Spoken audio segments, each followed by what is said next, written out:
Welcome to The Collective, powered by MMP.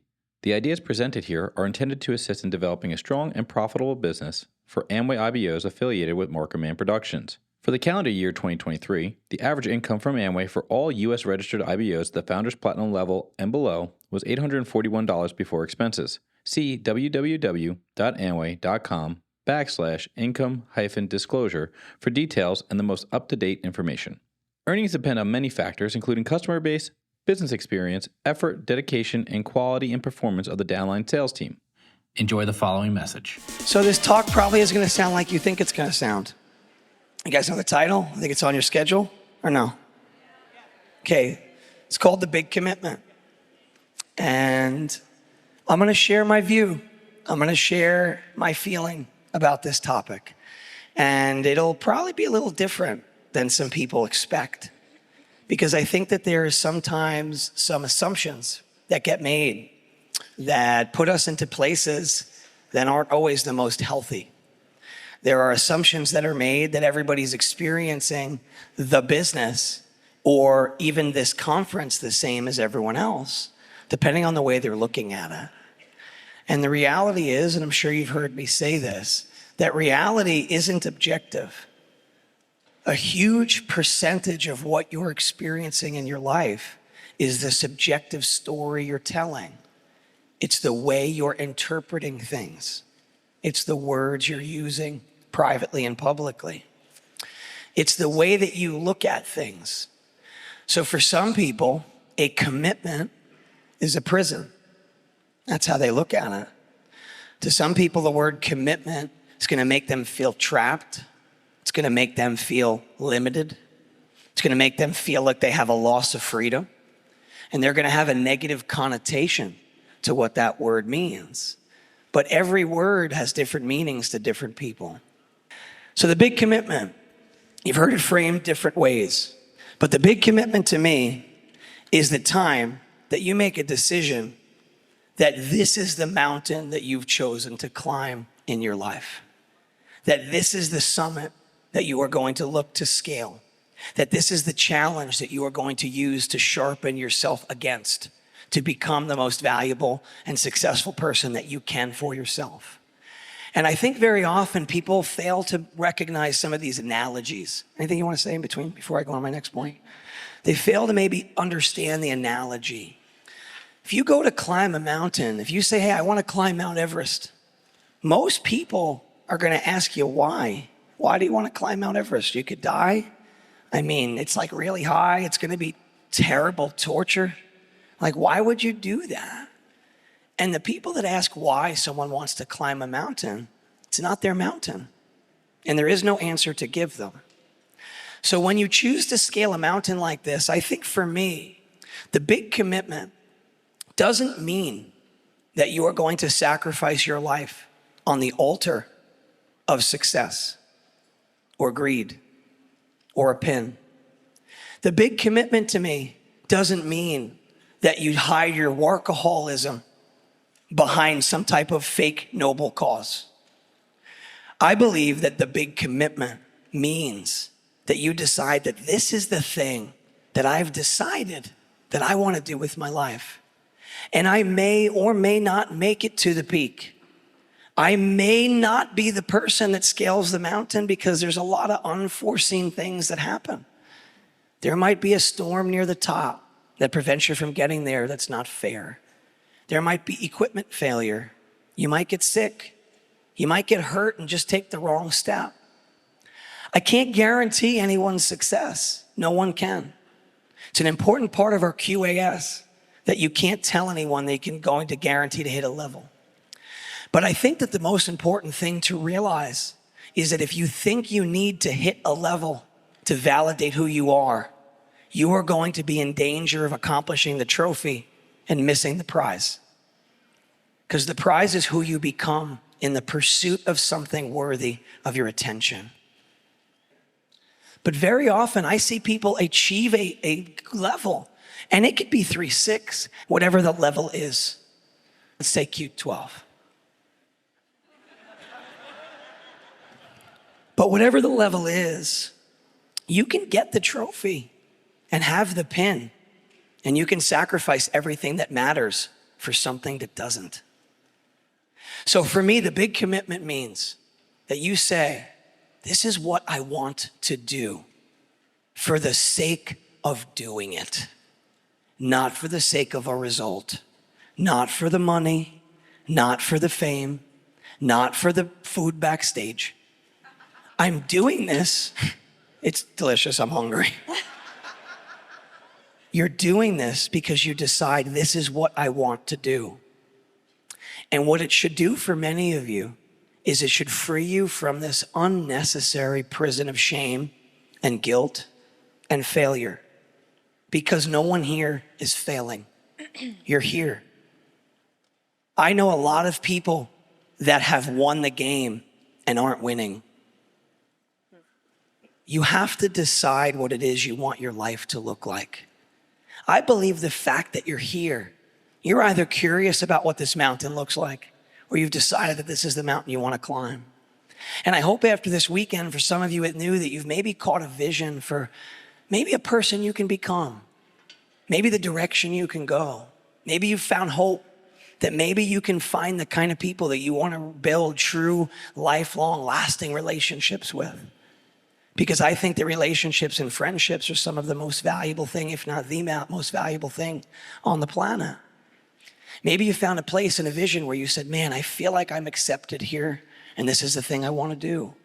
Maybe you have always had a desire to be better, but you didn't have a vehicle to sharpen yourself on that you felt was worthy of your commitment or that was worthy of your efforts. Maybe you've been looking for a cause to be a part of. Maybe you once were part of a cause. You were part of a great sports team. Or maybe you were part of the armed forces, who we thank tremendously for the freedom we have here.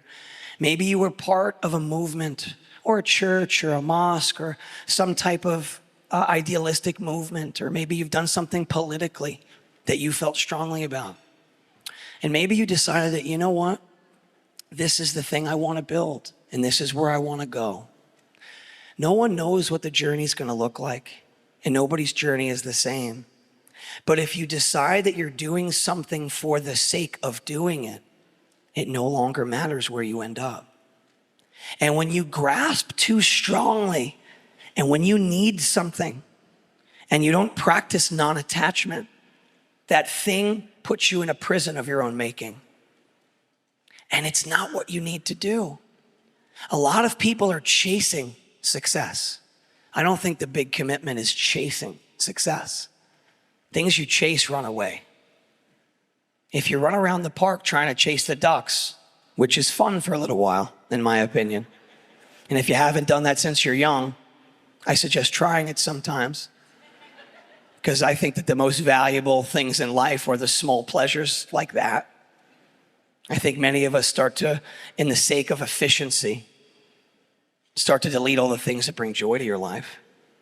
But if you chase those ducks long enough, you're gonna get tired and start blaming the ducks. If you just sat on a bench, quietly, stilly, with the right food for long enough, you'd have as many ducks come to you as you want. So the big commitment is getting committed to becoming the person you need to be to attract the success that you want, to attract the relationships that you want. When you stop going out trying to get people for your agenda, and you start to go out to look to serve people and to add value to their life. When you're going out to achieve something that you've never achieved before, it's like going out into the wilderness. And I haven't played video games in a long time. I used to play a lot when I was younger. But I think it still works that when you start in a lot of video games, you don't have any optics in the map. So it's like a little darkness and you have to explore territory. And because of the sake that you don't have the optics of the map, you're very vulnerable because you don't know where you are, you don't know what's happening around you. Anytime you go out and accomplish something in your life that you've never accomplished before, you have to go out into the wilderness, which is dangerous and uncomfortable and you've never done before. And there's gonna be bears and there's gonna be lions and there's traps and there's things that can happen. But if you stay in the comfort of your little teeny tiny life, you miss out on all of the blessings and all of the amazing adventures that can happen. But until you've done something, you can't do it. It's why it's very important that you do hard things you've never done. I love to run. You guys heard me talk about it. I ran 16 miles on Friday. There's 2 reasons. Thanks, Gerald. I have to apologize publicly to Gerald because he's like, hey man, he's running an ultra marathon. He's like, hey man, let me know if you're running. And I thought to myself, well, I haven't run 16 miles and I'd like to potentially fail privately before I run with Gerald. So I kind of no-showed him. So it was my own inadequacies, Gerald. It wasn't my love for you. But I ran the 16 miles. Caitlin. What? With Caitlin. She was it. I'm getting there, hon. Thank you so much. You think I was going to cut her out of the story? Here should be said. For 2 reasons. The first one was because Caitlin Clark's training for the New York City Marathon. She happened to be on the plane. Yeah, give her a hand. She happened to be on the plane and had a seat next to me and Callan, which was super serendipitous. We had the whole row because nobody told me when I got married I'd sit in the middle seat for the rest of my life. Who got married and didn't realize for the rest of eternity they'd be in the middle seat on a plane? I didn't realize that. It doesn't go by gender roles. It just goes by sensitivities to motion and all sorts of different things. You know, genetics. But anyway, Caitlin said she was going to run 16 miles. I'd never run 16 miles. I ran 15 twice. But I said, I'll run for you because I wanted to run a marathon this year, and I'm probably going to do one in November is one of my goals. So the first reason I ran the 16 miles is because I was there to support Caitlin and somebody asked me to. The second reason, and by the way, I find that some people, when people share anecdotes, they sometimes are like, yeah, what's the point? The anecdote is the point, so don't miss it. Secondly, I'm just not talking to you about running for fun. You're like, what does it have to do with business? Also, by the way, if you have a GIF keyboard, it's called Tenor, T-E-N-O-R, and it comes up GIF keyboard. If you search Amway, there's about 10 different GIFs of all different people. One of them, like this, some funny GIFs on there. You can use it in your life. Pro tip. Second reason I ran, was because I told a bunch of people I was running 16 miles. And I knew in the middle of the 16 miles, I was gonna wanna quit. But I also know myself, and I know that if I tell a bunch of people, my pride's too strong to quit if I tell someone else. My discipline isn't strong enough to run 16 miles solo. But my pride is strong enough that if I tell someone else I'm gonna do something, that I do it. And there's a few things I wanna talk about on the run, because there's the public and then there's the private. The public thing is like, oh my God, you ran 16 miles? People are like, yeah, buddy, you ran 16 miles. No problem. And that's what it sometimes looks like when people are fronting on Instagram and stuff about success. And one of the worst things you can do is try to manage your image and not be honest about what success looks like in different things, because it makes people feel confused. So here's what running the 16 miles looked like. I started the run. I said, okay, this is a terrible idea. It is so hot. And we left at like 10:30, 11, and we like literally left at the worst time. And I'm like, this was a terrible idea. So we start running, and in the beginning of most runs, you're like, this is really long. At about 4 miles, I said, if we don't stop to drink something, I'm gonna die. So we stopped. But then usually for me, at about mile 7 or mile 8, you get the runner's high. So you start kind of like tentative on a journey. Like, I think I can. You think enough that you can make it, that you try.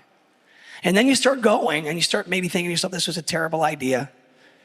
And then in the middle, you're like, oh no, this is it. I got it.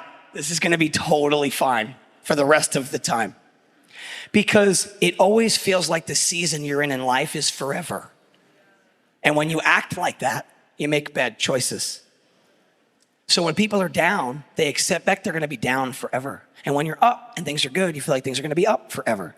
It's why people, when gas prices go down, they buy SUVs. When gas prices go up, they buy Priuses. As if they're never going up or down again for the rest of their life. I'm gonna make this 5 or 10-year commitment based on today's gas prices. At about, I don't remember where it was, but there was a point where I took a second, I said, let me just cry for a second here. this is horrible. I don't know if I can get my legs to move another step. At one time I said, you know what? Maybe I should just say, screw this. And I ran past the 7-Eleven and I said, if I don't go to that 7-Eleven, I'm gonna die. And I ran back to the 7-Eleven. And I'd lost Caitlin. Caitlin's way faster than me. And she happened to be at the 7-Eleven. I was like, perfect. She's like, oh, you took a break? I'm like, yeah, just taking a quick break.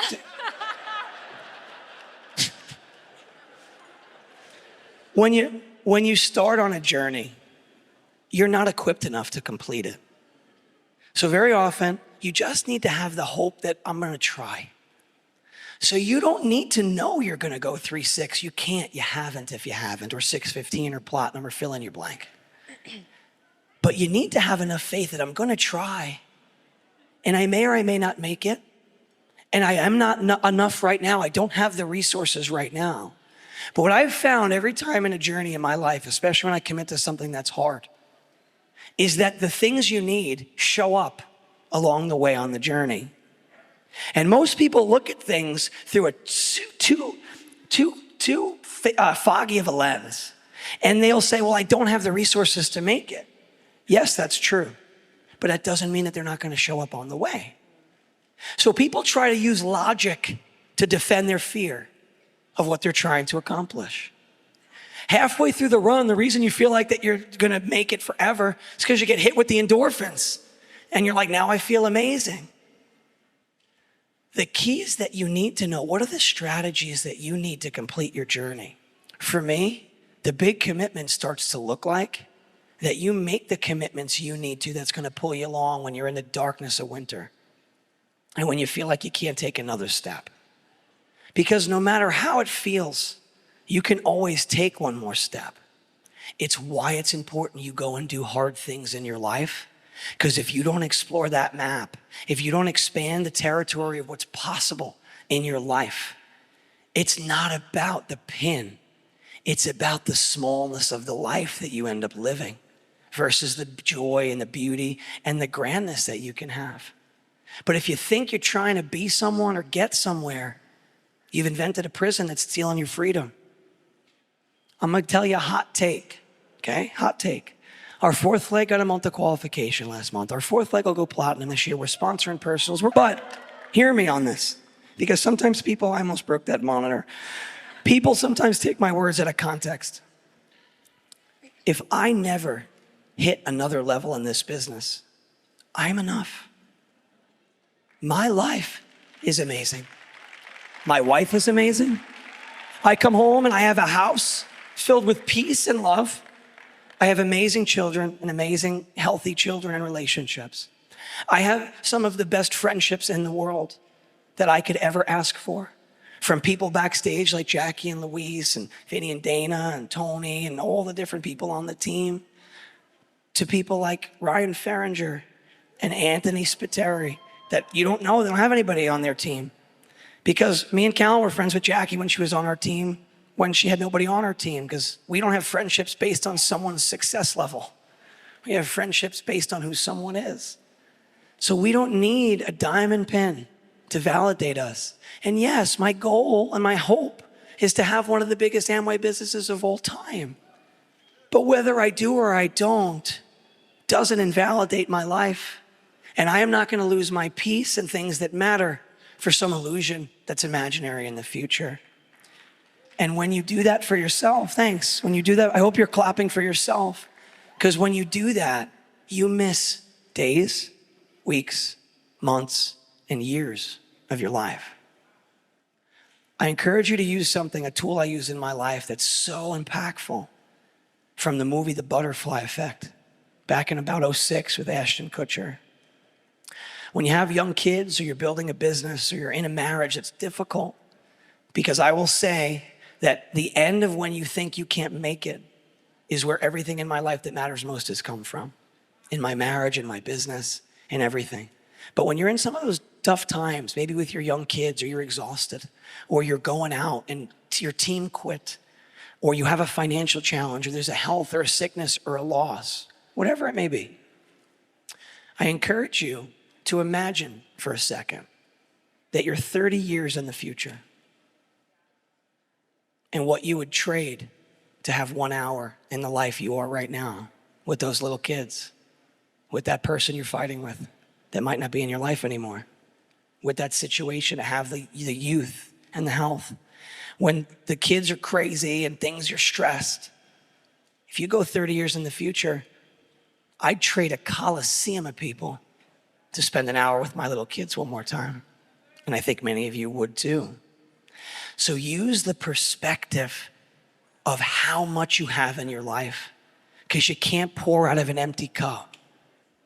Don't confuse material success or achievement with what matters truly in life. And they don't need to be mutually exclusive. You can have both if you're willing to continue to stay focused and keep your priorities in line. Callum, would you like to take these 39 seconds to talk to everyone? That was great. I'll happily watch you speak, so it's fine. Do you want me to close? No, Okay. tell them. That's it. Yep. Well, there's 20 seconds, so. Okay. Take a minute. We'll ask our friends.